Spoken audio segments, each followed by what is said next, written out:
Assalamualaikum warahmatullahi wabarakatuh. InsyaAllah pada hari ini kita akan berkongsi berkaitan dengan perkembangan sekular sehingga ke tahap demokrasi. Ada 7 tahap kesemuanya. Tahap yang pertama iaitu perkembangan sekular. Dan kita melihat bahawa perkembangan sekular ini secara asasnya iaitu golongan-golongan yang tidak kisah berkaitan dengan agama. Mereka tidak kisah berkaitan dengan solat, mereka tidak kisah berkaitan dengan hukum hakam, mereka tidak kisah berkaitan dengan undang-undang dan sebagainya. Dan secara asasnya antara doktrin yang mereka lakukan iaitu tidak lain tidak bukan mereka meragukan orang-orang Islam. Dan akhirnya wujudlah prinsip-prinsip yang baru dalam golongan-golongan sekular ini. Yang kedua iaitu golongan liberalism. Golongan liberalism ini iaitu meloloskan diri ataupun membebaskan diri daripada sebarang ikatan berkaitan dengan agama. Bagi mereka, bila mereka terikat dengan ikatan agama, maka itu akan menyusahkan hidup mereka. Contoh yang boleh kita ambil iaitu yang berlaku di Indonesia, bahawa mereka menjalankan urusan berkaitan dengan perkahwinan ini melalui akad nikah yang tidak berlandaskan agama Islam.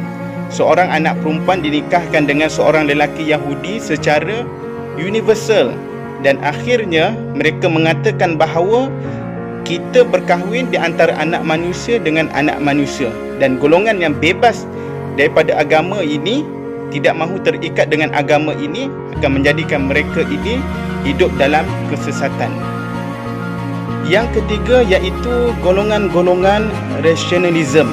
Golongan rationalism ini menggunakan akal pemikiran mereka semata-mata, dan akal pemikiran mereka merupakan kuasa yang tertinggi dalam mencari kebenaran, dan akhirnya golongan-golongan ini menolak wahyu dan mukjizat daripada Allah Subhanahu wa taala. Yang seterusnya iaitu golongan-golongan humanism. Golongan-golongan humanism ini secara asasnya kita dapat faham bahawa mereka tidak memikirkan berkaitan dengan Tuhan, tetapi sebaliknya hanya memikirkan berkaitan dengan manusia dan kehidupan. Contohnya bagaimana nak mendapatkan harta, bagaimana nak mencari kerja yang baik, ada kehidupan yang baik. Dan kalau kita melihat dalam Islam, humanism ini dibina di atas cara yang murni berlandaskan Al-Quran dan Sunnah Nabi SAW. Sebaliknya, humanism yang ada pada golongan ini hanya memikirkan kehidupan manusia semata-mata tanpa bertauhidkan kepada Allah Subhanahu wa taala. Yang seterusnya berkaitan dengan human right. Golongan-golongan ini iaitu mempertahankan hak asasi manusia. Mereka mempertahankan hak-hak mereka. Seperti mana yang kita lihat dalam negara kita, ada golongan-golongan yang mempertahankan hak-hak LGBT, ada golongan-golongan yang mempertahankan hak kahwin sejenis dan sebagainya.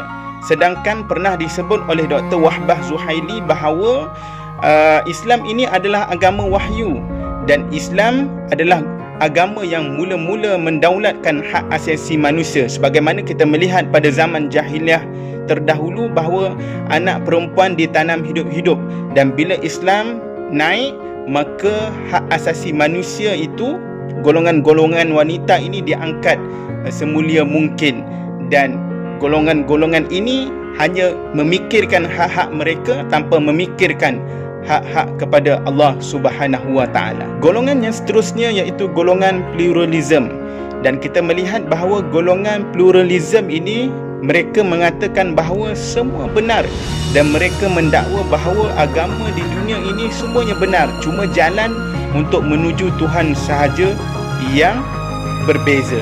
Dan golongan-golongan ini adalah golongan-golongan yang boleh membawa kepada kesesatan. Dan antara idea-idea yang dilontarkan oleh golongan-golongan ini, yang dilakukan oleh golongan-golongan ini, antaranya iaitu mereka mengkritik berkaitan dengan teks-teks Al-Quran.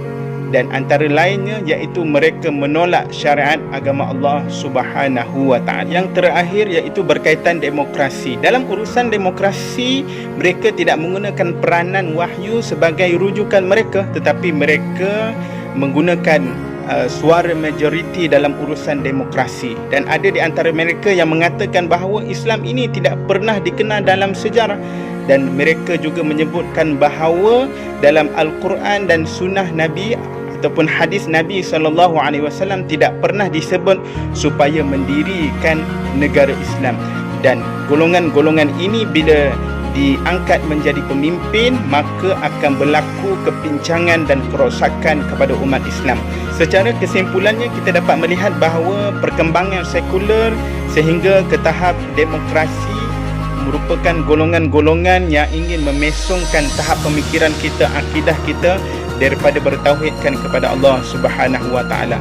Sebab itu sahabat-sahabat yang dikasihi Allah Subhanahu wa taala, keperluan bagi seluruh umat Islam tidak lain tidak bukan iaitu supaya mengaji ataupun mendalami ilmu berkaitan dengan ilmu akidah, ilmu tauhid, ilmu ketuhanan kepada Allah Subhanahu wa taala, supaya pemikiran kita, kehidupan kita ini tidak terpesong dengan pemikiran-pemikiran yang songsang ini. Sebab itu Allah menyebut dalam Al-Quran, ya ayyuhalladzina amanu dukhulu fis-silmi kaffah wa la tattabi'u khutuwatis syaitan innahu lakum aduwwum mubin. Wahai orang-orang yang beriman, masuklah kepada Islam ini, kepada agama Islam ini secara keseluruhannya, syumul, dan janganlah kita mengikut jejak langkah syaitan. Sesungguhnya syaitan ini musuh kita yang nyata.